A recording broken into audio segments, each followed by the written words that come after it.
আসসালামু আলাইকুম প্রিয় ভর্তিচ্ছু শিক্ষার্থীরা, আশা করছি সকলে ভালো আছো। তোমাদের সকলের কাছেই ইংলিশ একটা ভয়ের সাবজেক্ট, অথচ একটু টেকনিক্যালি পড়লেই এই ইংলিশ সাবজেক্টটি হতে পারে তোমার ক্যাডেট কলেজে চান্স পাওয়ার হাতিয়ার। আজকে আমরা আলোচনা করব ইংলিশ সিলেবাস নিয়ে। এটা একটা ইংলিশ সাজেশনমূলক ক্লাসও। ম্যাথের মতো ইংলিশের আর কোনো আলাদা সাজেশন ক্লাস হবে না। আমরা সকলে জানি ক্যাডেট ভর্তি পরীক্ষায় ইংলিশে 100 মার্কের প্রশ্ন হয়। আজকে আমরা ইংলিশের গ্রামার পার্ট নিয়ে আলোচনা করব। প্রথমে আমরা ইংলিশ গ্রামার পার্টের টপিকগুলো একটু দেখে নিই। ইংলিশের মোটামুটি ইম্পর্টেন্ট এই 11টা topic: parts of speech, change of sentence, right form of verb, article, number and gender, synonyms and antonyms, punctuation and capitalization, conjunction, spellings, phrases and idioms, rearrangement of jumble words. মোটামুটিভাবে এই কয়টা topic শেষ করতে পারলেই ইংলিশের একটা ভালো preparation আশা করা যায়।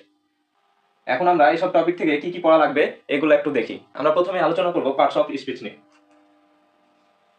পার্টস অফ স্পিচের যে প্রকারভেদ আছে সেগুলো পড়া লাগবে: noun, pronoun, adjective, verb, adverb, preposition, conjunction এবং ইন্টারজেকশন।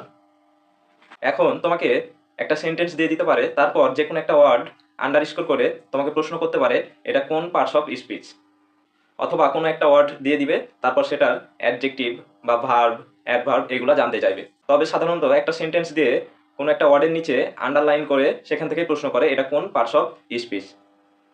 এরপর আসি চেঞ্জ অফ সেন্টেন্স। ক্যাডেট ভর্তি পরীক্ষার জন্য চেঞ্জ অফ সেন্টেন্স খুব গুরুত্বপূর্ণ।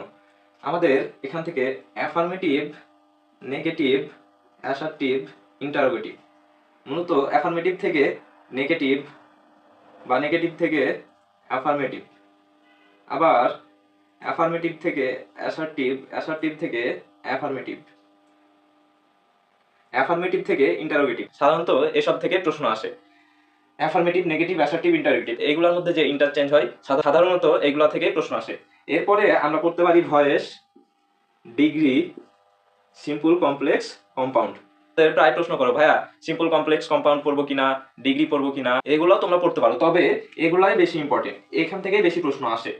আগে তুমি এগুলো সুন্দরভাবে শেষ করবা, তারপর যদি তোমার সময় থাকে তারপরে voice, degree, simple, complex, compound করবা। ভয়েসটা করতে পারো, এরপর ডিগ্রি, সিম্পল, কমপ্লেক্স, কম্পাউন্ড এগুলা কম গুরুত্ব দিলেও চলবে। এবার আসি রাইট ফর্ম অফ ভার্ব নিয়ে। আমরা এখানে ভার্ব নিয়ে পড়বো, আবার এইখানে ভার্ব আছে, এইখানেও আমরা পড়াশোনা করব finite verb, non finite verb. আবার এখানে সাবজেক্ট প্লাস টেন্স অনুযায়ী ভার্বের কোন ফর্ম বসে, কখন কোন ফর্ম বসবে এটা আমরা শিখবো। আবার টু প্লাস ভার্ব, অর্থাৎ টু এর পর ভার্বের কোন ফর্ম বসে, প্রিপোজিশনের পর ভার্বের কোন ফর্ম বসে, মোডাল ভার্বের পর ভার্বের কোন ফর্ম বসে, আমরা এখানে এইগুলা নিয়ে পড়াশোনা করব।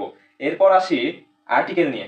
আর্টিকেল এ এন দি খুব সহজ একটা টপিক, কিন্তু তোমরা গুরুত্ব দাও না, যার কারণে দেখা যাচ্ছে পরীক্ষায় এখান থেকে ভুল হয়ে যায়। সুতরাং আর্টিকেলকে অবহেলা করলে হবে না, আর্টিকেল সম্পর্কেও ভালো ধারণা থাকা লাগবে।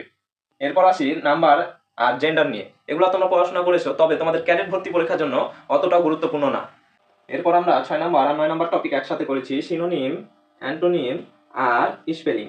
এই তিনটা টপিকের জন্য তোমাদের বোর্ড বই ভালো করে পড়া লাগবে। বোর্ড বইয়ের প্রতিটা শব্দের সিনোনিম, অ্যান্টোনিম জানা লাগবে। এটা খুব মজার একটা টপিক, কিন্তু ভুল হওয়ার সম্ভাবনা বেশি থাকে। আমাদের বোর্ড বইয়ে যে স্টোরিগুলো আছে সেইগুলো আর পাংচুয়েশন মার্কগুলো একটু ভালোভাবে লক্ষ্য করা লাগবে। এরপরে আসি কনজাংশন নিয়ে। কনজাংশন আমরা এখানেও আলোচনা করেছি, সো কনজাংশনটা আমাদের ভালোভাবে করতে হবে। এরপর আসি কনজাংশন নিয়ে। কনজাংশন আমরা এখানেও আলোচনা করেছি। তোমাকে দুইটা সেন্টেন্স দিয়ে দিতে পারে, তারপর বলতে পারে এটা কোন কনজাংশন দিয়ে অ্যাড করা লাগবে। এরপর আসি ফ্রেজেস অ্যান্ড ইডিয়মস নিয়ে। এটা একটু মুখস্থের বিষয়, এগুলো তোমরা তোমাদের বই থেকে মুখস্থ করবা। এরপর আসি রিঅ্যারেঞ্জমেন্ট অফ জাম্বল ওয়ার্ডস। তোমাকে কিছু ওয়ার্ড এলোমেলো করে দিয়ে দিবে, এরপর তোমাকে সেই ওয়ার্ডগুলো সাজিয়ে একটা সুন্দর সেন্টেন্স মেক করতে হবে। সাধারণত এখান থেকে এভাবেই প্রশ্ন আসে। তো এই টপিকগুলো তুমি যদি আয়ত্তে আনতে পারো, তাহলে তোমার ক্যাডেট ভর্তি পরীক্ষায় গ্রামার পার্ট থেকে একটা ভালো ফলাফল আশা করা যায়। এই টপিকগুলো যদি তুমি সুন্দর করে শেষ করতে পারো, তাহলে ক্যাডেট ভর্তি পরীক্ষায় দেখবা তুমি অনেক প্রশ্নে কমন পেয়েছো এবং একটা ভালো পরীক্ষা আশা করা যায়।